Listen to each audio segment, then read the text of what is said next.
ఉంచినందుకు మరొకసారి దేవునికి స్తోత్రం. ఆ మహాపరిశుద్ధుడైన సజీవుడైన యేసయ్య సన్నిధికి మనం వచ్చామంటే అది కేవలము ఆయన కృప. ఈరోజు ప్రభు సన్నిధిలో ఉన్నామంటే ప్రభువుని స్తుతించి, ప్రభువుని ఆరాధించి గణపరచటానికి మనందరము ఇక్కడికి వచ్చి ఉన్నాం. దేవునికి స్తోత్రం. దేవునితో సహవాసమును కోరి మనం వచ్చి ఉన్నాము గనుక మన మనస్సు దేవుని మీద పూర్తిగా, మన హృదయమంతయు దేవుని వైపుగా ఎదురు చూచున్నట్లుగా సిద్ధపరచుకుందాం. 65వ కీర్తన భక్తుడైన దావీదు రాసిన ఈ 65వ కీర్తనలో చాలా విషయాలు ఇక్కడ లోతైన విషయాలు దేవుని స్తుతించడానికి, దేవుని గణపరచడానికి ఎన్నో విషయాలు ఇక్కడ కనబడుతూ ఉన్నాయి. ఈ కీర్తన ద్వారా, ఈ లేఖనముల ద్వారా దేవుణ్ణి నేను ఎలా స్తుతించవచ్చు, దేవునికి స్తోత్రములు ఎలా చెల్లించవచ్చు అనే విషయాలు చాలా క్లుప్తంగా, సింపుల్గా మీ అందరూ ఈ వాక్యాలను చూస్తుండగా అసలు దేవునికి స్తోత్రాలు చెల్లించడం అంటే ఎలాగా స్తోత్రాలు చెల్లించవచ్చో, దేవునికి ఎలా స్తుతులు చెల్లించవచ్చో, దేవుని వాక్యానుసారంగా దేవునికి ఎలా స్తోత్రాలు చెల్లించవచ్చు అనే విషయాన్ని మీకు తెలియచేయాలని కోరుకుంటూ ఉన్నాను. మొదటి వచనములో, దేవా సియోనులో మౌనముగా నుండుట నీకు స్తుతి చెల్లించుటే నీకు మ్రొక్కుబడి చెల్లింపవలసి ఉన్నది. దినమునకు 7 మార్లు దేవుణ్ణి స్తుతించే వ్యక్తి ద్వారా ఈ కీర్తన వ్రాయబడింది. హల్లెలూయా. ఎన్నిసార్లు అండి? దినమునకు 7 మార్లు దేవుని ప్రత్యేకంగా స్తుతించేవాడంట. దేవుడు మరి దావీదుకి ఇచ్చిన హృదయం, లేదా దావీదు దేవుని పట్ల కలిగి ఉన్న హృదయం, దేవుణ్ణి ఎల్లప్పుడూ స్తుతించాలనే మనస్సు గలవాడు. దేవుని ఘనపరచాలి, దేవుని స్తుతించాలి. నేను బ్రతుకుచున్నది కేవలము దేవుణ్ణి స్తుతించడానికే అనే ఉద్దేశము గలవాడు. అందుకే అతడు నా హృదయానుసారుడు అని దేవుడు చెప్పాడు. హల్లెలూయా. దావీదు ఎవరంటండి? దేవుని హృదయానుసారుడు. దేవుని హృదయానికి దగ్గరగా ఉంటాడనమాట. చూడండి, కొన్నిసార్లు కొంతమంది మన హృదయానికి దగ్గరగా ఉన్నట్లు అనిపిస్తుంది. మన హృదయము లేదా మన మనస్సు కొద్దిమంది విషయంలో చాలా సమీపంగా ఉన్నట్లుగా అనిపిస్తుంది. వీరు నావారు, వీరు నాకు చెందినవారు, వీరు నాకు సమీపస్తులు, వీరు నాకు ప్రియమైన వారు. దేవుని స్తోత్రం. సో దేవునికి చాలా ప్రియమైన వ్యక్తిగా కదా, ఏదో భక్తుడు అంటే దూరంగా, ఏదో దేవుడంటే ఇష్టం అన్నట్లుగా కాదు. దేవునికి చాలా దగ్గరగా ఉండే సంబంధాన్ని డెవలప్ చేసుకున్నాడు దావీదు. దేవునికి దగ్గర అయ్యే కొద్దీ ఆటోమేటిక్గా లోకములో కొన్ని విషయాలకు దూరం అయిపోతాం. దేవునికి స్తోత్రం. మనము దేవునికి సమీపంగా వెళ్ళే కొలది, దేవునికి సమీపంగా ఉండటం నేర్చుకునే కొలది మనకి తెలియకుండానే కొన్నిటికి దూరం అయిపోతాం. దేవుని స్తుతించే బిడ్డ, దేవుని ఆరాధించే బిడ్డ, పోయిన ఆదివారం కూడా మనము దేవునికి ఆరాధికులు కావాలి. దేవుని స్తోత్రం. దేవుడు తనను ఆరాధించే వారిని వెదుకుచున్నాడు. యథార్థముగా ఆయనను ఎవరైనా ఆరాధిస్తారేమో, యథార్థంగా ఆయన్ని ఎవరైనా స్తుతిస్తారేమో అని దేవుని యొక్క కన్నులు వెదుగుచున్నాయంట. ఈ ఉదయకాల సమయమందు ఇక్కడ కూర్చున్న ప్రతి బిడ్డ కూడా దేవుణ్ణి ఆరాధించే బిడ్డగా ఆయన దృష్టిలో పడితే ఎంత ధన్యులం. Hallelujah! Hallelujah! These are my worshippers. వీరందరూ కూడా నన్ను ఆరాధించే ఆరాధికులు అని దేవుడు మనల్ని ఎంచుకుంటే మనం ఎంత ధన్యులం గదా! మనల్ని చూడగానే నా ఆరాధికుడు. హల్లెలూయా! మై వర్షిపర్, నా ఆరాధికుడు. నన్ను స్తుతించే బిడ్డ, నన్ను ఆరాధించే బిడ్డ. ఎవరైనా మనల్ని బాగా పొగిడే వాళ్ళు ఉన్నారనుకోండి, ప్రతి విషయంలో మనల్ని మన గురించి గొప్పగా మాట్లాడేవాళ్ళు, ప్రతి విషయంలో మనము చాలా గ్రేట్ అని మన గురించి చెప్పేవాళ్ళు ఎవరైనా ఉన్నారనుకోండి, మన మనసు ఎలా ఉంటుందో తెలుసా? ఈ సమయంలో వాళ్ళుంటే ఎంత బాగుండు, నా గురించి బాగా మాట్లాడేవాళ్ళు. మనల్ని ఎవరైతే మన గురించి బాగా మాట్లాడతారో, ఎవరైతే మన గురించి పొగుడుతారో, ఎవరు మనల్ని గొప్పగా చేసి మాట్లాడతారో, వాళ్ళు మనకుండాలి, మన ప్రక్కనే ఉండాలి ఎప్పుడు అని మనం ఎదురు చూస్తాం. ఎందుకు? అది మన దాహాన్ని తీరుస్తుంది. నన్ను పొగడాలి. ఏం చేయాలి చెప్పండి అందరూ? పొగడాలి. నేను గ్రేట్ అని చెప్పాలి. నన్ను మంచి అని చెప్పాలి. కొన్నిసార్లు కొంతమంది వారి గురించి చెప్పటానికి, గొప్పలు చెప్పటానికి కొంతమందికి డబ్బులు గూడా ఇస్తారు. ఇది మరీ విచిత్రం. ఏమిస్తారు? డబ్బులిచ్చి నా గురించి చెప్పరా బాబు! నేను చాలా గ్రేట్ అని జెప్పు. నేను గొప్పవాడినని చెప్పు. కదా!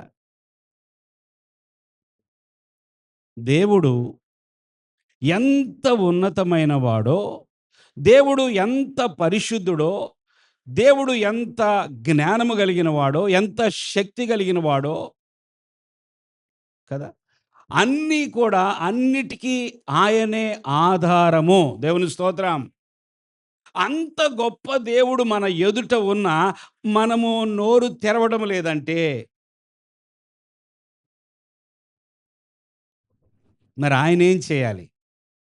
అసలు నిజంగా పొగడాలంటే, ఆరాధించాలంటే, ఘనపరచాలంటే ఆయన కంటే గొప్పవాళ్ళు ఎవరైనా ఉన్నారా? చెప్పాలి. హల్లెలూయా!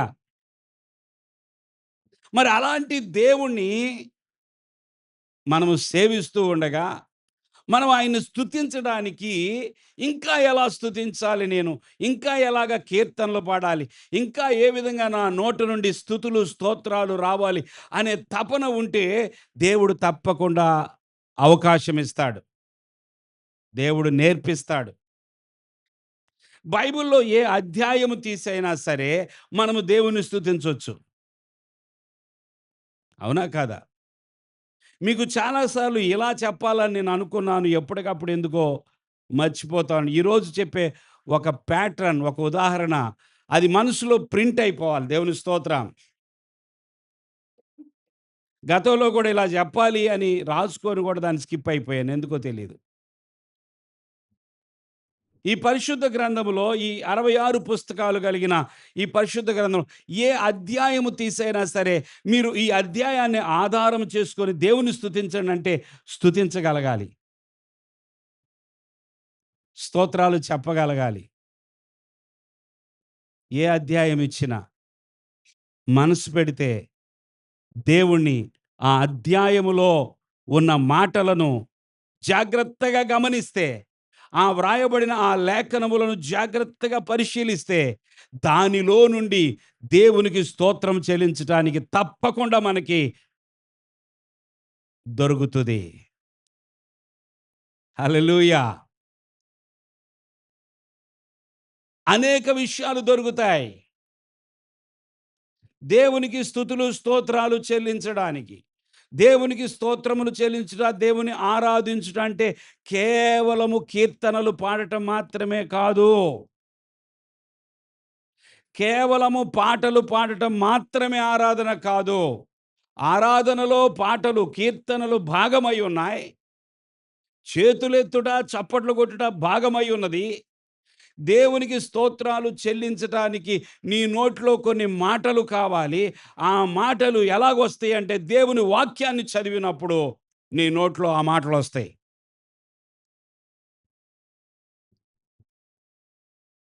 శ్రద్ధగా వింటున్నారు గదా! ఈ దేవుని యొక్క వాక్యమును మనం చదువుతూ ఉండగా దేవునికి స్తోత్రం. మీకు అప్పుడప్పుడు దేవుని చిత్తమైతే ఒక చిన్న టెస్ట్ అనమాట. ముందుగానే మీరు ఆరాధనకు రావడానికి ముందుగానే ఒక వారం ముందో లేదా 2, 3 రోజుల ముందో, ఒక రోజు ముందో అయినా సరే, ఇదిగో రేపొద్దున నీవు దేవుని సన్నిధికొచ్చినప్పుడు అందరి మధ్యలో ఈ అధ్యాయాన్ని లేదా ఈ వచనాలను, ఈ భాగాన్ని ఆధారము చేసుకొని మీరు రేపొద్దున స్తోత్రాలు చెల్లించాలని మీకు చెప్తే మీరు సిద్ధపడి రావాలి. దేవుని స్తోత్రం. దేవుని యొక్క జీవము మన హృదయంలో అనుభవించాలంటే దేవుని బిడ్డలారా, ఆ జీవనది మన మధ్యలో ప్రవహించాలి అంటే ఇది నేర్చుకోవాలి మనం. దేవునికి స్తోత్రాలు చెల్లించడము, దేవునికి స్తుతులు చెల్లించడం. విజ్ఞాపన వేరు, స్తోత్రాలు చెల్లించడం వేరు. దేవుని అడగటం వేరు, దేవుని సహాయాన్ని కోరడం వేరు. దేవునికి కేవలము స్తుతులు, స్తోత్రాలు చెల్లించడం వేరు. స్తుతులు, స్తోత్రాలు చెల్లించమంటే స్తుతులు, స్తోత్రాలు చెల్లించాలి. విజ్ఞాపన చేయమంటే విజ్ఞాపన చేయాలి. అర్థమైందండి? దీని గురించి ప్రత్యేకంగా దేవుని అడుగుదామంటే ఆ అడగటము నేర్చుకోవాలి. ఆహారాన్ని దీవించమని ప్రార్థన చేయమంటే ఆహారాన్ని దీవించమనే ప్రార్థన చేయాలి. ఈ కార్యక్రమం అంతయు దేవుడు మనకు తోడుగా ఉండి నడిపించమని ప్రార్థన చేయమంటే ఆ కార్యక్రమాన్ని నడిపించమనే ప్రార్థన చేయాలి. చావు దగ్గర ఆదరణ కలుగునట్లుగా ప్రార్థన చేయమంటే ఆదరణ కలుగునట్టుగానే ప్రార్థన చేయాలి. ఈ మాటలు ఎందుకు చెప్తున్నాను? స్తుతించాలంటే స్తుతించాలి. విజ్ఞాపన అంటే విజ్ఞాపన చేయాలి. ఆదరణ కలిగే విధంగా ప్రార్థన చేయమంటే ఆదరణ కలిగే విధంగా ప్రార్థన చేయాలి. ఆహారాన్ని దీవించమని ప్రార్థన చేయమంటే ఆహారాన్ని ఒకదాన్ని తీసుకెళ్ళి ఇంకో దానిలో పెట్టకూడదు. హల్లెలూయా! దేవుని బిడ్డలారా, మనము ఎదుగుచు అనేకులకు సహాయపడేవారిగా, మనము దేవునిలో మెచ్యూరిటీ, దేవునికి స్తోత్రం. శారీరకంగా పెరిగినప్పుడు కొన్ని కొన్ని శరీరములో మార్పులు వస్తాయి కదా! ఉన్నట్టుండి మగపిల్లల యొక్క స్వరం మారిపోయిద్ది. ఇదేంటో 10థ్ క్లాస్ ఎగ్జామ్ రాయగానే మగపిల్లల స్వరం మారిపోయి అని మాట్లాడుతూ ఉంటారు. అప్పుడు దాకా ఒకలాంటి స్వరం వస్తది. వీడికేంటి గొంతు మారిపోయింది. Something happening. శారీరకంగా అతడు ఎదుగుచున్నాడు. He is becoming a mature. అలాగే ఆడపిల్లలో కొన్ని సూచనలు కనబడతాయి. ఈమె మెచ్యూర్ అయ్యింది. వయసు వచ్చింది. వయసులో వృద్ధి చెందారు. దేవునికి స్తోత్రం చెల్లిద్దాం. ప్రతి మనిషిలో కూడా మెచ్యూరిటీ. అలాగే దేవుని బిడ్డలారా, మెచ్యూరిటీ ఆత్మీయతలో, దేవునిలో మెచ్యూరిటీ. దేవుని సన్నిధికి 20 సంవత్సరాలుగా వస్తూ దేవుని మందిరములో సీనియర్ మోస్ట్ పర్సన్‌గా ఉంటూ మెచ్యూరిటీ లేకుండా ఉండొచ్చు. భలే ఆశ్చర్యం కదండీ! సీనియర్ అండి.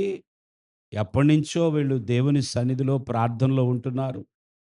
వీరు నిజంగా ప్రార్థనలో ఎదుగుచున్నవారు అని మనం చెప్పినప్పుడు, ఆ సీనియర్ పర్సన్ ప్రార్థన చేస్తాడు ఇప్పుడు అనగానే, ఈ సీనియర్ పర్సన్ ఒకదాని కోసం ప్రార్థన చేయమంటే ఇంకో దాని కోసం ప్రార్థన చేస్తున్నాడు అనుకోండి, ఈ చెప్పిన పాస్టర్ గారికి కూడా అవమానమే.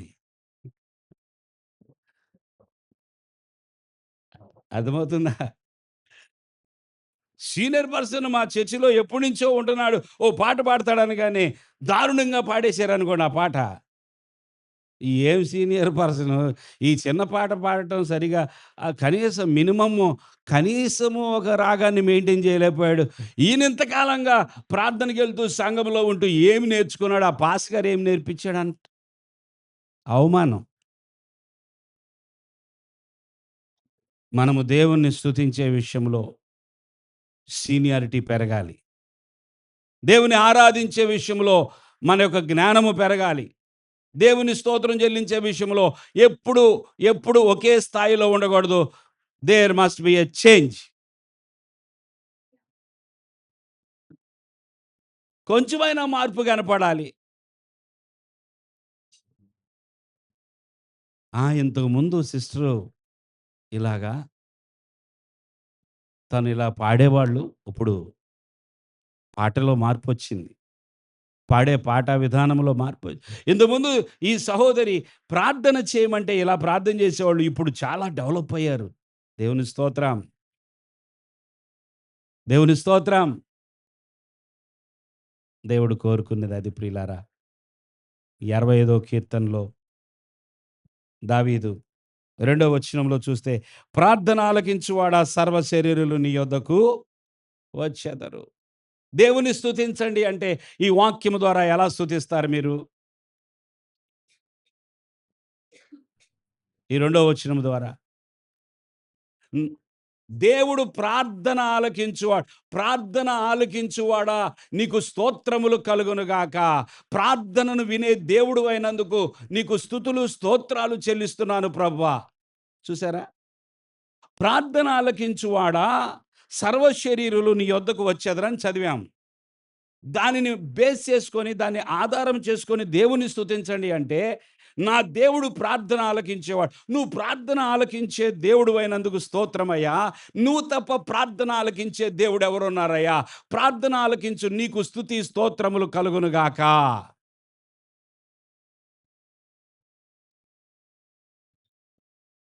మన కళ్ళు వెంటనే తెరవబడాలి. ప్రార్థన ఆలకించువాడా అనగానే ఆయన ప్రార్థన ఆలకించే దేవుడు కాబట్టి మనము ఆయనకి స్తోత్రాలు చెల్లించాలని మన మనస్సు, మన హృదయం తెరవబడాలి. హల్లెలూయా! ఎన్నో ప్రార్థనలు మనం చేస్తూ ఉన్నాం. ఎంతోమంది ప్రార్థనలు చేస్తూ ఉన్నాడు. అయితే ఈ దేవుడు ప్రార్థన ఆలకించే దేవుడు అని ఈ వాక్యాన్ని బట్టి దేవునికి స్తోత్రం చెల్లించాలి. ప్రార్థన ఆలకించువాడా సర్వ శరీరులు నీ యొద్దకు వస్తారు. అవును ప్రభువా, ఇదిగో ఈరోజు ఒక వ్యక్తి నాయన నేను అనుకున్న ప్రకారం వారు ఇంతవరకు రాలేదు గానీ ఒక దినాన వారు తప్పకుండా నీ దగ్గరికి రాగలరయ్యా. ఎందుకంటే నువ్వు ప్రార్థన ఆలకించే దేవుడవు. నీకు స్తోత్రములు కలుగును గాక. నా మీద మోపబడిన దోషములు భరింపజాలనివి. మా అతిక్రమముల నిమిత్తము నీవే ప్రాయశ్చిత్తము చేయుదువు. ఈ వచనం ద్వారా దేవునికి స్తోత్రాలు చెల్లించండి అంటే ఎలా స్తోత్రాలు చెల్లిస్తారు? మా అతిక్రమముల నిమిత్తము నీవే ప్రాయశ్చిత్తము చేయుదువు.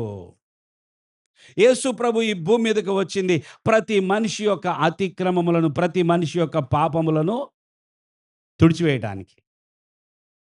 మరి ఎవరు ప్రాయశ్చిత్తమయ్యారు మనుషుల యొక్క పాపముల నిమిత్తమై? చెప్పండి. ఎవరు బలైపోయారు? ఎవరు నైవేద్యాన్ని అర్పించారు? నీవు నేను చేసిన పాపమునకు పరిహారము చెల్లించిన వ్యక్తి ఎవరు? విమోచన చెల్లించింది ఎవరు అంటే ఇక్కడ మనకు అర్థమవుతుంది. మా అతిక్రమములతో నీవే ప్రాయశ్చిత్తము. అప్పుడు ఎలా స్తుతిస్తాం మనం? నా అతిక్రమముల కొరకై ప్రాయశ్చిత్తము చేసినవాడా అయిపోయింది. ప్రాయశ్చిత్తం చేసేసాడు ప్రభు. ఇది పాత నిబంధనలో చదువుతున్నాం కదా! నువ్వు ప్రాయశ్చిత్తము చేశావు ప్రభువా. నా నా నిమిత్తము, నా అతిక్రమము నిమిత్తము ప్రాయశ్చిత్తము చేసినందుకు అయ్యా ఈ దినాన నా తల వంచి నీకు స్తోత్రాలు చెల్లిస్తున్నాను ప్రభువా. నా అతిక్రమములన్నిటినీ తుడిచివేసిన వాడా, నాకు ప్రాయశ్చిత్తము చేసిన వాడా, నీకు వందనాలు చెల్లిస్తున్నాను ప్రభువా. నీకు స్తోత్రాలు చెల్లిస్తున్నానయ్యా. పై వచనములో ప్రార్థన ఆలకించువాడా నీకు స్తోత్రములు. కింద వచనములో అతిక్రమములతో ప్రాయశ్చిత్తం చేసినవాడా నీకు స్తోత్రములు. ఆ తర్వాత వచనం నీ ఆవరణములో చ్చినట్లు ఆ! నీవు కొని చేర్చుకొని వాడు ధన్యుడు. ఆ! నీ పరిశుద్ధాలయము చేత నీ మందిరములోని మేలు చేత మేము తృప్తి పొందెదము. ఆ! మాకు చ చ రక్షణకర్తవైన చాలు. చాలు. ఈ నాలుగో వచనంలో చదివినప్పుడు దేవుని ఆవరణములో నివాసం చేయటానికి కొద్దిమంది ఉంటారంట. దేవుని సన్నిధిలో ఉండేవారు కొద్దిమందే, అందరు కాదు. దేవుని స్తోత్రం చెల్లించండి. దేవుని సన్నిధికి వచ్చేవాళ్ళు, ఆకర్షించబడేవాళ్ళు కొద్దిమంది. వాళ్ళెవరో తెలుసా? దేవుని చేత ఏర్పాటు చేయబడ్డవాళ్ళు. దేవుని చేత ఏర్పాటు చేయబడ్డవాళ్ళు. నీ ఆవరణములో నివసించినట్లు నీవు ఏర్పరచుకొనిన దేవుడు ఏం చేస్తున్నాడో తెలుసా? ఆయన సన్నిధిలో నివాసం ఉన్నట్లు కొంతమందిని ఎన్నుకున్నాడు. యెస్. నువ్వు, నువ్వు, నువ్వు, నువ్వు. హల్లెలూయా! హల్లెలూయా! దేవుడు ఏం చేస్తున్నాడండి? ఏం చేస్తున్నాడు ఆయన? ఎంపిక చేసుకుంటున్నాడు. ఈ ఈ భూమి మీద ఆయన సన్నిధిలో ఉండటానికి దేవుడు కొంతమందికి అవకాశం ఇస్తున్నాడు. యెస్. నువ్వు, నువ్వు, నువ్వు, నువ్వు, నువ్వు అన్నప్పుడు ఆ ఏర్పాటు చేయబడిన వాళ్ళు ఆయన ఆవరణములో ఉంటారు. అందుకని మనం ఎలా స్తోత్రం చెల్లించాలి? అయ్యా, నన్ను ఈ రోజున నీ ఆవరణములో ఉండినట్లుగా నన్ను ఏర్పాటు చేసుకున్నందుకు నీకు వందనాలు ప్రభువా. దేవునికి స్తోత్రం చెల్లిద్దాం. నన్ను నువ్వు ఏర్పాటు చేసుకోకపోతే నేను ఎక్కడుండేవాడినయ్యా ఈ సమయానికి? ఎక్కడ నా స్థలం ఎక్కడో, నా అడ్రస్ ఎక్కడో? నువ్వు నన్ను ఏర్పాటు చేసుకున్నావు గనుక నేను ఎక్కడున్నాను ఇప్పుడు? చెప్పండి, ఎక్కడున్నాను? ఆవరణంలోకి వచ్చా. వచ్చారా మీరు దేవుని ఆవరణంలోకి? ఈ ఉదయకాలమందు మీరందరూ ఇక్కడ దేవుని ఆవరణంలో దేవుని పేరట మీరు కూడుకున్నారంటే కారణము ఆయన నిన్ను ఏర్పాటు చేసుకున్నాడు. నువ్వు నన్ను ఏర్పాటు చేసుకున్నందుకు వందనాలయ్యా. ఆయా సమయాల్లో నువ్వు రాలేకపోవడం అనేది వేరే విషయం. నీ అనారోగ్యమో లేదా నీ ఇంట్లో ఏదో సమస్యో, కొన్నిసార్లు నువ్వు దేవుని సన్నిధి ఆవరణము, కానీ నువ్వు ఏర్పాటు చేయబడిన బిడ్డవని నీకు తెలిసినప్పుడు నిత్యము ఆయనను స్తోత్రాలు చెల్లిస్తావు. అయ్యా, నువ్వు నన్ను ఏర్పాటు చేసుకున్నావు ప్రభువా. I am chosen one. నేనెవరిని? నేనెవరిని? ఏర్పాటు చేయబడిన బిడ్డను. దేవుని స్తోత్రం చెల్లిద్దాం. నన్ను, నా కుటుంబాన్ని దేవుడు ఏర్పాటు చేసుకున్నాడు. మేము ప్రతి ఆదివారము సోను దేవుని మందిరానికి వెళ్ళాడా లేదా అని మేము లైవ్‌లో చూస్తా ఉంటాం. మామూలుగా మాట్లాడతాము. అసలు వెళ్ళాడో లేదో అని ఆ సమయానికి ముందు వాళ్ళ లైవ్ వస్తుంటే ముందు ఆ వర్షిప్ టీమ్‌లో ఉన్నాడా లేదా అని ముందు అది చూస్తాం. యెస్. ఆ! అతను దేవుని సన్నిధిలో ఉన్నాడు. మందిరంలో ఉన్నాడు. ఆరాధిస్తున్నాడు. ఒకవేళ గనక కనపడకపోతే వెంటనే ఫోన్ వెళ్ళిపోద్ది. ఏంటి నువ్వు ఈరోజు ప్రేయర్‌కెళ్ళలేదా? లేదు, లేదు వెళ్ళాను. ఈరోజు నా ప్లేస్‌లో వేరే వాళ్ళు ప్లే చేశారు. ఓహ్! Okay, okay. దేవుని ఆవరణములో ఉన్నాడా లేదా అని మా బిడ్డ కోసం మేము ఏ విధంగా తపన పడుతున్నామో, దేవుని ఆవరణములో నువ్వు ఉన్నావా లేదా అని, ఆయన ఆవరణములో ఆయన నిన్ను ఏర్పాటు చేసుకొని ఉండగా నువ్వు ఆయన ఆవరణములోకి వస్తున్నావా లేదని దేవుడు కూడా చూస్తా ఉంటాడు. చెప్పొచ్చు. కొంచెం గట్టిగా చెప్పొచ్చు. హల్లెలూయా! నువ్వు ఏర్పాటు చేసుకున్న బిడ్డవు. నువ్వు దేవుని చేత ఎన్నుకోబడిన వాడు. Chosen one. God has chosen you. దేవుడు నిన్ను ఏర్పాటు చేసుకున్నాడు. నువ్వు ఏర్పాటులో ఉన్న వ్యక్తివి. ఆయన ఆవరణములోకి వచ్చిన ప్రతిసారి నువ్వు ఒకటి జ్ఞాపకం తెచ్చుకోవాలి. నన్ను ఏర్పాటు చేసుకున్నావయ్యా. నీకు వందనాలు చెల్లిస్తున్నాను ప్రభువా. నీకు స్తోత్రాలు చెల్లిస్తున్నాను ప్రభువా. ఆయన మందిరంలో మేలుందంట. హల్లెలూయా! నీ మందిరంలోని మేలు చేత మేము తృప్తి పొందేదము. మేలులు దొరికే స్థలము ఆయన సన్నిధి. మేలులు దొరికే స్థలము ఆయన ఆవరణము. ప్రభువా, నీ ఆవరణములోకి నిన్ను స్తుతించడానికి మాత్రమే కాదయ్యా, ఇంకొక స్వార్థం ఉంది. ఎందుకొస్తున్నానంటే నీ ద్వారా మేలు పొందుకోవాలి. దేవుని స్తోత్రం చెల్లించండి. ఏం కావాలండి? మేలు కావాలి. ఎక్కడికి వెళితే మేలు, ఎక్కడ ఉంటే మేలు, ఏ స్థలానికి వెళ్తే మేలు, దేవుని యొక్క ఆవరణములోకి వెళితే మేలు. ఆ మేలు చేత నన్ను తృప్తిపరిచే దేవుడా, నీకు స్తోత్రం చెల్లిస్తున్నానయ్యా. ఈరోజు నేను మేలు చేత తృప్తి పడబోతున్నానయ్యా. నువ్వు నన్ను తృప్తిపరిచే దేవుడవు. అందును బట్టి నీకు స్తోత్రం చెల్లిస్తున్నానయ్యా. మాకు రక్షణకర్తవైన దేవ, 5వ వచనం, భూదిగంతముల నివాసులందరికిని దూర సముద్రం మీదనున్న వారికి వారికిని ఆశ్రయమైన వాడా, ఆ! నీవు నీతిని బట్టి భీకర క్రియల చేత మాకు ఉత్తరమిచ్చుచున్నావు. ఆ! దేవుని స్తోత్రం. దేవుడెవరయ్యా అంటే ఇక్కడ ఈ వచనంలో చూస్తుంటే రక్షణ. రక్షణకర్త. దేవుని స్తోత్రం. హల్లెలూయా. యేసయ్యా నువ్వు నాకు రక్షణకర్తవైనందుకు నీకు స్తోత్రమయ్యా. ఇంకా కింద ఆశ్రయమైన వాడా. దేవుడెవరండి మనకి ఆశ్రయమును, దుర్గమునై ఉన్నాడు. దేవుని స్తోత్రం. దేవుడెవరు మనకి ఆశ్రయము. ప్రభువా నిజమైన ఆశ్రయము నీవేనయ్యా. నీవే నాకు రక్షణకర్తవైనందుకు స్తోత్రాలు చెల్లిస్తున్నాను. నీవు నీతిని బట్టి భీకర క్రియల చేత ఉత్తరమిచ్చే దేవుడువు నాయనా.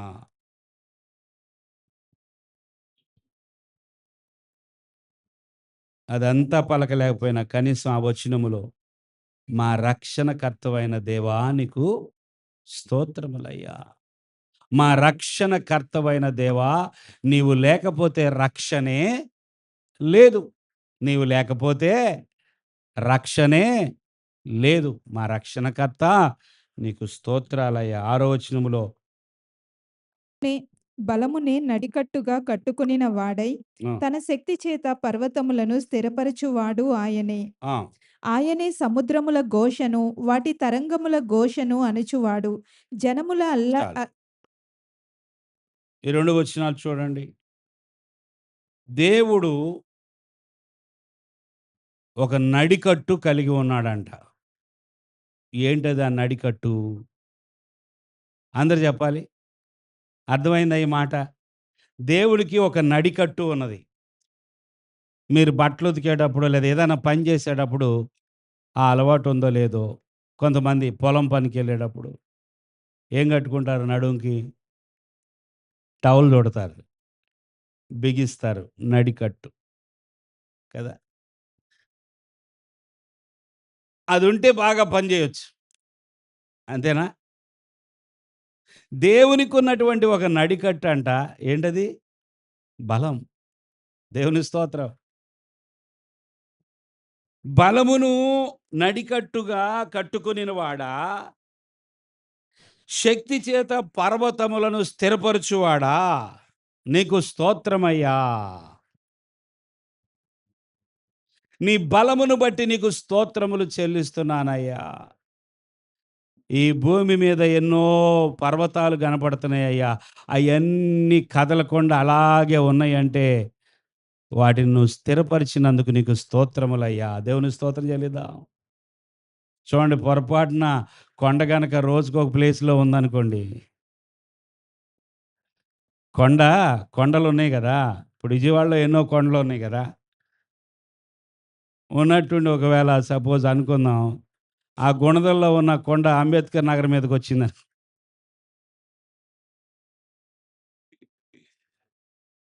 కొండ ఎక్కడుండాలి? ఉన్న స్థలంలోనే ఉండాలి. అవునా? కొండ రోజుకొకసారి అటు, ఇటు జరుగుతుందనుకోండి. ఈ కొండ పక్కన ఎవరైనా ఉండగలరా ఇక? అదేమన్నా అది నెలకొకసారి కొంచెం అట్లా మూవ్ అవుతా ఉందనుకోండి. అక్కడెక్కడో ఏలూరు రోడ్‌లో ఉండాల్సిన కొండ బందర్ రోడ్డుకొచ్చి, బందర్ రోడ్ నుంచి మళ్ళీ అటు పోరంకి ఇటు, ఇటు ఇట్లా జరుగుతుందనుకోండి కొండ. ఎవరు బతకగలరు? ఈ కొండలు చంపేస్తాయి ఇక మనల్ని అని జెప్పి, కొండలున్న చోటికి ఎవరు ఎళ్ళలేరు ఇక. అంతేనా? కొండల్ని స్థిరపరిచిన వాడు, పర్వతములను స్థిరపరిచిన వాడు దేవుడు. దేవునికి స్తోత్రం చెల్లించండి. మనం అలా ఆలోచించం ఎప్పుడు అసల కొండ కదిలిద్దని ఎప్పుడు ఆలోచించం. ఊరికే ఉదాహరణకు అనుకోండి. కొండ కదిలితే ఏంటి పరిస్థితి?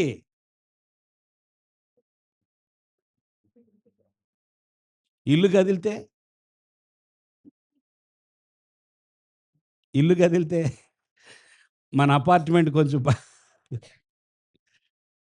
ఒక 10 మీటర్లు పక్కకెళ్తాను. ఒక మీటరన్నా పోనివ్వండి నన్నంటే, ఎవరైనా బతుకుతారా దాంట్లో? కొన్ని కదలకూడదు. కొన్ని స్థిరంగా ఉండాలి. దేవునికి స్తోత్రం చెల్లించండి. ఊరికే కదిలిపోయేటట్టు ఉండకూడదు కొన్ని. స్థిరంగా ఉండాలా. పర్వతములను స్థిరపరిచిన వాడు దేవుడంట. ఆయనకు స్తోత్రం చెల్లించొద్దా మరి మనం? వద్దా? చెల్లిద్దాం మరి. గట్టిగా. పర్వతములను స్థిరపరిచిన వాడా! కొండలను స్థిరపరిచిన వాడా నీకు స్తోత్రం కలుగును గాక. బలాన్ని నడికట్టుగా కలిగిన వాడా నీకు స్తోత్రము కలుగును గాక. దేవుణ్ణి ఆరాధించటానికి ప్రతి వచనములో ఒక మాటను తీసుకోగలుగుతున్నామే. నాకు కుదరదు అని ఎందుకంటావు? దేవునికి స్తోత్రం చెల్లించాలంటే. నాకు రాదండి అని ఎందుకు అనుకోవాలి? నువ్వు వాక్యం చదవవు గనక, నువ్వు వాక్యం వినవు గనక, వాక్యాన్ని చూడట్లేదు గనక నీకు అసలు దేవుని ఎలా స్తుతించాలో అర్థం కావట్లా. ఇకెప్పుడు ఏమంటాం? పాడిందే పాట. పాడిందే హ్మ్. ఇంకెప్పుడు అంతేనా? కొంచెం కొద్దిగన్నా మార్పు.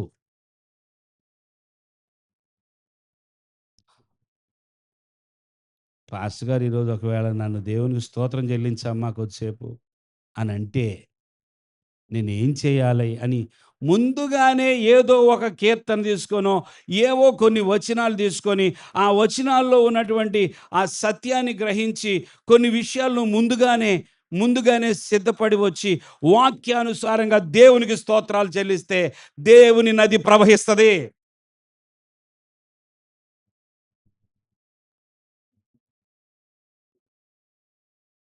మన ఆరాధన స్తుతి మారబోతుంది. హల్లెలూయా! బైబిల్ స్టడీలో కూడా కొద్ది కాలంగా దేవునికి స్తోత్రాలు చెల్లించాలి, స్తుతులు చెల్లించాలి. ఎలా పాడాలి? పాడేటప్పుడు మన మనస్సు ఎలాగుండాలి? ఈ విషయాలు వింటున్నారు మీరు. దేవుని యొక్క సన్నిధి, దేవుని యొక్క బలము, దేవుని యొక్క శక్తి, దేవుని కార్యాలు మనము చూడాలంటే దేవుని ఆరాధించటంలో మార్పు రావాలి. సముద్రముల ఘోషను, వాటి తరంగముల ఘోషను అణుచువాడు, జనముల అల్లరిని చల్లార్చువాడు దేవుడేనంట. హల్లెలూయా! నీ సూచక్రియలను చూసి దిగంత నివాసులను భయపడదు. ఉదయ సాయంత్రముల ఉత్పత్తులను నీవు సంతోషభరితములుగా ఉదయము, సాయంత్రము అనండి. మరలా అనండి. ప్రతి ఉదయము, ప్రతి సాయంత్రమున ఉత్పత్తి జరుగుతూనే ఉన్నది. దేవుడు తాను భూమి మీద కొన్నిటికి ప్రాణం పోస్తూనే ఉన్నాడు. కొన్నిటిని ఇస్తూనే ఉన్నాడు. ఉత్పత్తి జరుగుతున్నది. ప్రతి ఉదయము, ప్రతి సాయంత్రము ఆయన ఉత్పత్తుల ద్వారా మనలను సంతోషభరితులుగా చేస్తున్నాడు. సరిగా అర్థం అవ్వలేదా మీకు కొద్దిమందికి? నీవు భూమిని దర్శించి దాన్ని తడుపుచున్నావు. దానికి మహదైశ్వర్యము. దేవునికి స్తోత్రం. భూమికి ఏంటంట? మహదైశ్వర్యం అనండి అందరూ. కరెక్ట్‌గా అనండి. ఆ! భూమికి మహదైశ్వర్యము ఎవరిస్తున్నారు? ఎవరిస్తున్నారు?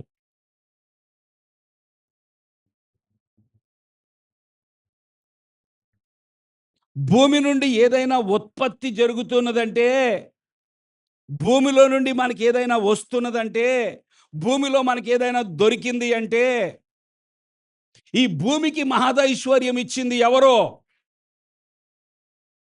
ఆయన స్తుతించవా నువ్వు? భూమిలో నుండి ఆ!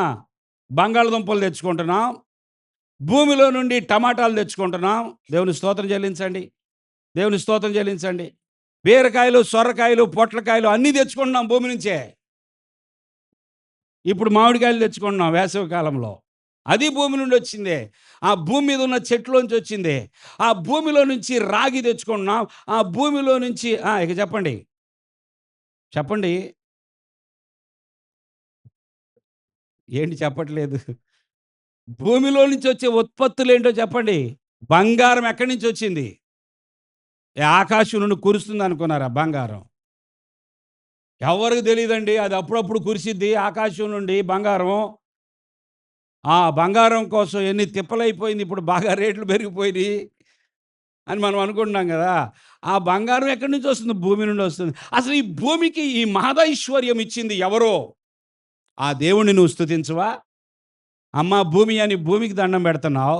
అసలు భూమికి మహదైశ్వర్యం ఇచ్చింది, భూమిని సృష్టించింది ఎవరు? భూమికి సృష్టికర్త ఎవరు? ఆకాశములకు సృష్టికర్త ఎవరు?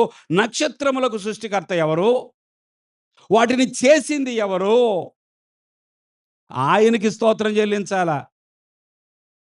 అది కాదు. స్తోత్రం చెల్లించాల్సింది భూమికి కాదు. భూమి నువ్వు చాలా గొప్పదానివి. భూమి నువ్వు అవును. ఆ భూమిని అసలు సృష్టించింది ఎవరు? ఆ భూమికి ఆ మహదైశ్వర్యం పెట్టిన భూమికి ఆ ఉత్పత్తులనిచ్చింది ఎవరో? చూడండి, మనం విత్తనం వేశాం. అది రాలా. వరి పండట్లా. చెట్లు పెరగట్లా. ఏ పంట పండట్లా. బార్లీ లేదు, గోధుమలు లేవు, వరి లేదు. ఏది రావట్లా భూమి మీద నుంచి. మన పరిస్థితి ఏంటి? ఏంటి మన పరిస్థితి? అది ఎలాగ దగ్గరగా ఉందంట. ఈ దేశానికి పెద్ద పెద్ద వాళ్ళు, నాయకులు, అధికారులు చెప్తున్నారు. ఏంటది దగ్గరగా ఉంది? జాగ్రత్తగా ఉండండి అని చెప్తున్నారు. ఏం రాబోతుంది? కరువు రాబోతుందంట. మరి ఎలాంటి కరువు రాబోతుందో నాకు తెలీదు. మొత్తానికి అందరూ జాగ్రత్తగా ఉండండి. బంగారం కూడా కొనుక్కోవద్దు. ప్రయాణాలు చేయబాకండి. డబ్బులు ఖర్చు పెట్టుకోబాకండి అని అంటున్నారు. పెద్ద పెద్దోళ్ళు అంటున్నారంటే దాని అర్థం ఏంటి చెప్పండి? చెప్పరు. మాకెందుకండి, మా ఆయన ఎంతో కొంత తెస్తాడు, కూర్చొని తింటా ఉంటాం. మాకెందుకు అనుకుంటున్నారా సిస్టర్స్? ఏమైపోతే ఏంటి దేశం, ఆయన తేకపోతే ఆయన పీక పట్టుకుంటాం. ఆయన పీక పట్టుకుంటే ఆయన చచ్చిపోతాడు తప్ప ఏమి రాదు. కరువొచ్చిన తర్వాత భర్త ఏం చేయలేడు, భార్య ఏం చేయలేదు. కరువొచ్చేసింది. ఏం చేస్తాం? పంట పండకపోతే ఎవరేం చేస్తారు?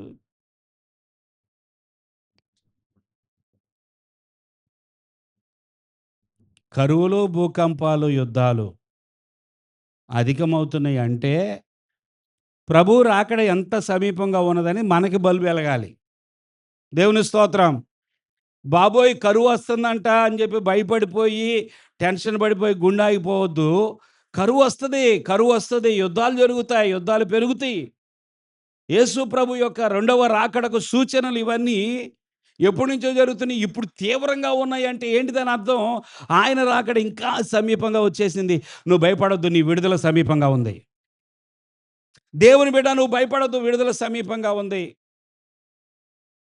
మనం ఇక్కడ స్తుతించడాన్ని గురించి చెప్పుకుంటున్నాం. భూమికి ఉదయ సాయంత్రముల ఉత్పత్తులున్నాయి.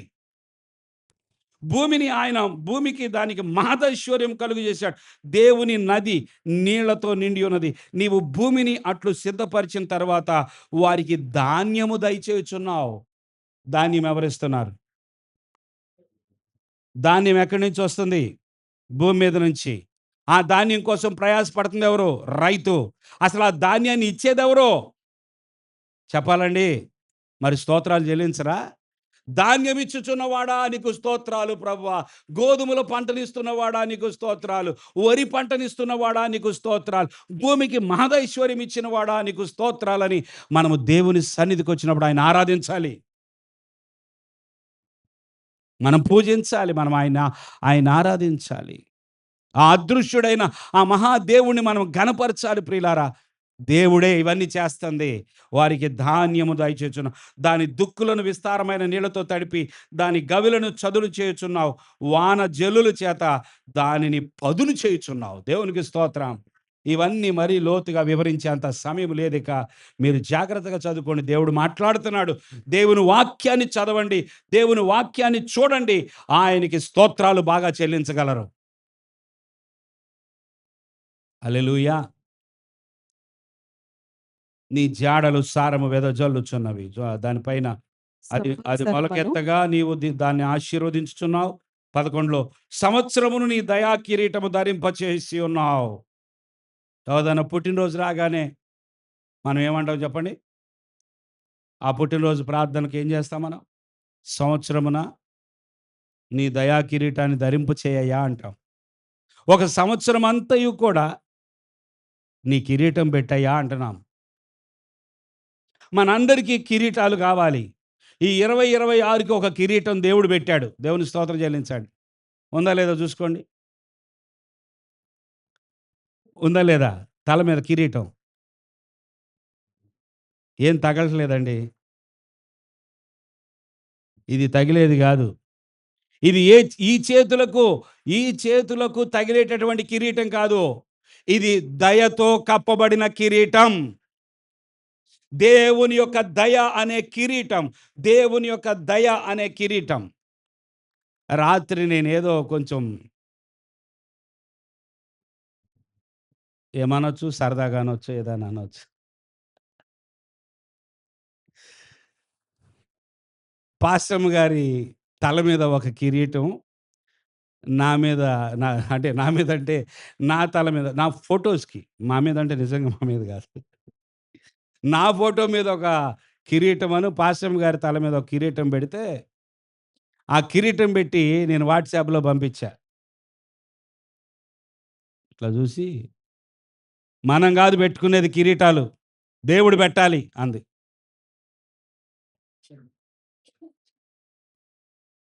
నేను ఆ సబ్జెక్ట్ గురించి ఎక్కువ మాట్లాడలా. నేనెందుకు పెట్టానో, నా మనసులో, నా హృదయంలో ఏం జరుగుతుందో, అసలు ఆ పిక్చర్ ఎందుకేసానో నాకు తెలుసు. మా ఇద్దరి మీద 2 కిరీటాలు పెట్టి ఒక పోస్ట్ చేస్తే, "ఈ పోస్ట్ ఎవరికైనా ఇదేమన్నా ఈ పిక్చర్స్ ఎవరికైనా పంపించారా?" అంది. ఎవరు పంపించలేదు. ఇది ఎవరికి పంపించడానికి కాదు. పంపియొద్దండి. ఏంటి ఈళ్ళకి ఎక్కువైపోయింది. ఈళ్ళేంటి కిరీటాలు పెట్టుకొని ఫోటోలు దిగి పెడుతున్నారు అని అనుకుంటారండి. ఎవరు అనుకున్నా, ఎవరు అనుకోకపోయినా దేవుడు ఒక కిరీటం పెట్టాడు. దయా కిరీటం. పరలోకం వెళ్ళిన తర్వాత వచ్చే నీతి కిరీటం, అక్షయ కిరీటం, మహిమ కిరీటం, ఆ కిరీటాలు ఏవొస్తాయో, ఏవి రావో నిజంగా మాకు తెలీదు గానీ, ఒక మనిషి కొరకు తన బిడ్డలందరి కోసం ఆయన కిరీటాలు దాచి ఉంచాడు. దేవునికి స్తోత్రం. కానీ ఈ భూమి మీద మనందరి మీద ఒక కిరీటం ఉంది. అది భౌతికమైనది కాకపోవచ్చు, అది కనబడపోవచ్చు, దాన్ని పట్టుకోపోవచ్చు, కానీ ఈ సంవత్సరమునకు ఒక కిరీటం దేవుడు ఇవ్వనే ఇచ్చాడు. అదే దేవుని దయా. అదే దేవుని దయ. ఒక మనిషికి ఒక విషయం అర్థం అవ్వడం కోసం కొన్ని పిక్చర్స్ చూపించాలి. కొందరికి కొన్ని విషయాలు అర్థం అవ్వాలంటే ఏదో ఒక రూపాన్ని చూపించాలి. దేవుని స్తోత్రం. ఎందుకు? ఒక సత్యాన్ని బోధించడానికి ఒక విషయాన్ని చూపించాలి. దేవుని దయా కిరీటము దేవుడు మాకు కప్పాడు. నేను మీకేం పంపించనులే గాని ఆ ఫోటో చెప్తున్నాను. ఏదో చెప్పాలి. మనుషులకు ఒకటి అర్థం అవ్వాలి అనే ఆశ. ఒక సత్యాన్ని బోధించాలి. దేవుడు తన దయ చూపించకపోతే ఈ సంవత్సరాల్లో మేము బ్రతికి ఉండేవాళ్ళం కాదు. ఇన్ని సంవత్సరాలు ఇచ్చింది దేవుడే. హల్లెలూయా! దేవుడే. దేవుడు ఇచ్చిన ఆ దయా కిరీటము ఈ 25 సంవత్సరాలుగా మా తలలపై ఉన్నది అని ఏదైనా చెప్పాలనుకున్నప్పుడు, ఆ ఉద్దేశ్యంతో నేను రాత్రి ఏదో చేశాలేండి. తొందరలో మీ అందరికీ మంచి భోజనం పెట్టిచ్చి, మీ దీవెనలు కొట్టేయాలని ఒక ప్లాన్ జరుగుతా ఉంది. ఆ ఆహ్వానం మీ అందరికొస్తది. దేవుడు మమ్మలను, మా వివాహ జీవితాన్ని దీవించి 25 సంవత్సరాలు కంప్లీట్ కాబోతున్నాయి. ఆ రోజు మరి మీ అందరికీ తర్వాత ఇన్విటేషన్ వస్తది. ఇక్కడేముంది వాక్యం? సంవత్సరమున నీ దయా కిరీటము, దేవునికి స్తోత్రం. ఆయన దయ మన మీద కప్పబడకపోతే, ఆయన దయ మన తల మీద లేకపోతే, ఆ సంవత్సరమున మనకి అంతం. అంతే. ఇక లేం మనం. సరే పర్వాలేదు. రక్షింపబడ్డాం, దేవుని సన్నిధికెళ్తున్నాం, అది వేరే విషయం. కానీ ఒక సంవత్సరం గడవాలంటే ఆయన దయా కిరీటం నీ మీద ఉండాలి. చెప్పండి అందరూ. హల్లెలూయా! దయా కిరీటం అనండి. మరలా అనండి. మరలా అనండి. సంవత్సరమును నీ దయా కిరీటము ధరింపచేసి ఉన్నావు. దేవుడేం చేశాడో తెలుసా?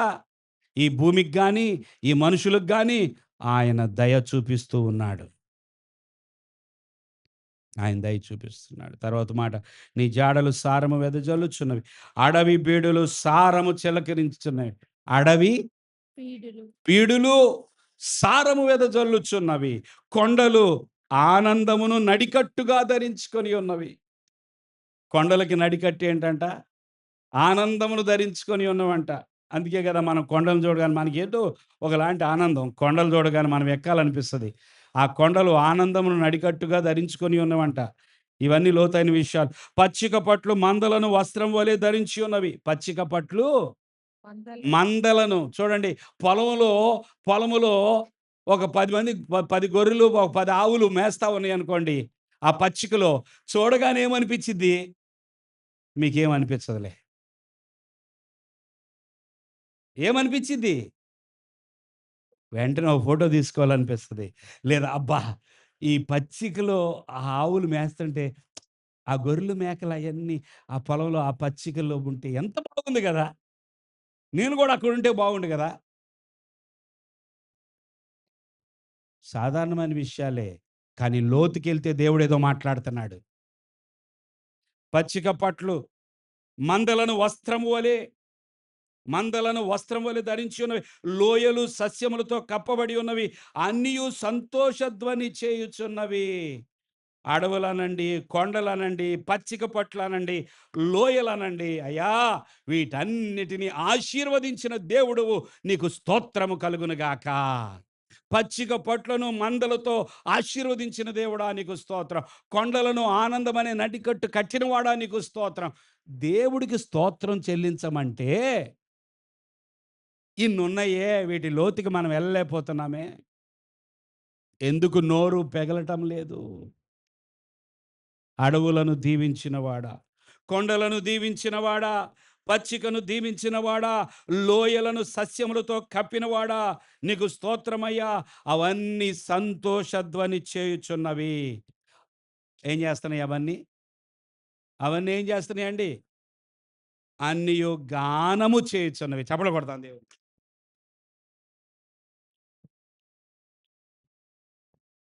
అన్నీ ఏం చేస్తున్నాయి? అడవులు, కొండలు, లోయలు, పచ్చిక అన్నీ ఏం చేస్తున్నాయి అంటే దేవునికి గానము చేయుచున్నవి. మరి నీ గానమేది? నీ స్తోత్ర గానమేది?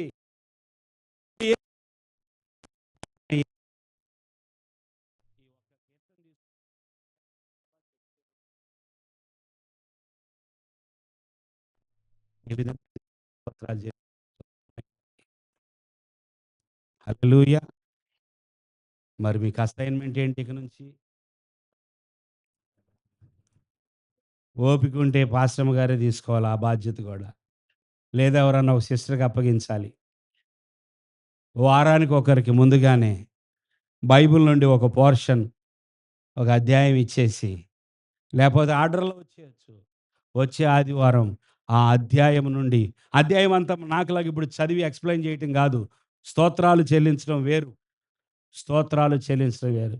లేదా ముందు కొద్ది మందిని ప్రిపేర్ చేద్దాం. ఎనకాలోళ్ళు కొంచెం పెద్దవాళ్ళు, కొద్దిగా చదువు తక్కువగా ఉన్న వారిని కొద్దిగా వెనకబెడదాం. ముందు కొంచెం చదువుకున్న వారిని ముందు పెడదాం. ఒక అధ్యాయం ఇచ్చి, ఆ అధ్యాయము ఆధారం చేసి 5 నిమిషాల్లో దేవునికి స్తోత్రాలు చెల్లించాలి అంటే, ఇక ఆ అధ్యాయం చూడను కూడా చూడకూడదిక. అవన్నీ ముందుగానే స్తోత్రాలు రాసు మనసులో పెట్టుకొనొచ్చి దేవునికి స్తోత్రం చెల్లించాలి. హల్లెలూయా! హల్లెలూయా! ఏండి ఆదివారం రారా ఇక? నా వల్ల కాదంటే చెప్పేసేయండి. ఏం పర్లేదు. మీకివ్వంలే. మీరంత బాధపడక్కర్లేదు. ఏమంటారు సిస్టర్? దేవుని స్తోత్రం. ఒక అధ్యాయం ఇచ్చి, కొన్ని మాటలిచ్చి, దాన్ని ఆధారం చేసుకొని దేవునికి స్తోత్రాలు చెల్లించమంటే చెల్లించాలి. ఇదే ఈ 65వ కీర్తన ద్వారా ప్రార్థన ఆలకించువాడా నీకు స్తోత్రం చెల్లిస్తున్నానయ్యా. అతిక్రమములకు ప్రాయశ్చిత్తం చేసినవాడా నీకు స్తోత్రం చెల్లిస్తున్నానయ్యా. నీ ఆవరణంలో నివసించడానికి నన్ను ఏర్పరచుకున్నవాడా నీకు స్తోత్రం చెల్లిస్తున్నానయ్యా. నీ మందిరంలో మేలు చేత నన్ను తృప్తిపరచువాడా, నీకు వందనాలు చెల్లిస్తున్నాను. యేసయ్య, నీకే స్తుతులు కలుగును గాక నాయన. నాకు రక్షణకర్తవైనందుకు నీకు వందనాలు చెల్లిస్తున్నాను ప్రభువా. బూదిగంతల నివాసులకు అందరికీ ఆశ్రయమైన వాడా, నీకు కృతజ్ఞతల స్తుతులు చెల్లిస్తున్నానయ్యా. నీతిని బట్టి ఉత్తరమిచ్చువాడా, నీకు వందనాలు చెల్లిస్తున్నానయ్యా. నీకు స్తోత్రములు కలుగును గాక. బలమును నడికట్టుగా కట్టుకున్నవాడా, నీకు స్తోత్రములు కలుగును గాక. సముద్రముల ఘోషను, తరంగముల ఘోషను అణుచువాడా, నీకు స్తోత్రములు కలుగును గాక. ప్రభువా, ఉదయ సాయంత్రములు ఉత్పత్తులు ఇస్తున్నవాడా, నీకు వందనాలు చెల్లిస్తున్నాను ప్రభువా. కృతజ్ఞులం ప్రభువా, కృతజ్ఞతాస్తుతులు చెల్లిస్తున్నానయ్యా. భూమిని సిద్ధపరిచిన వాడా, ధాన్యం ఇస్తున్నవాడా, నీకు స్తోత్రాలు చెల్లిస్తున్నాను. ఇది దేవుని స్తోత్రం చెల్లించండి. దేవుని స్తోత్రం చెల్లించండి. ఇలాగ మీరు దేవునికి స్తోత్రాలు చెల్లించాలి. ప్రియులారా, ఈ కీర్తన భాగాన్ని దేవుడు మన వినికిడిలో దీవించునుగాక. ఆమేన్. అందరూ లేచి నిలబడదాం.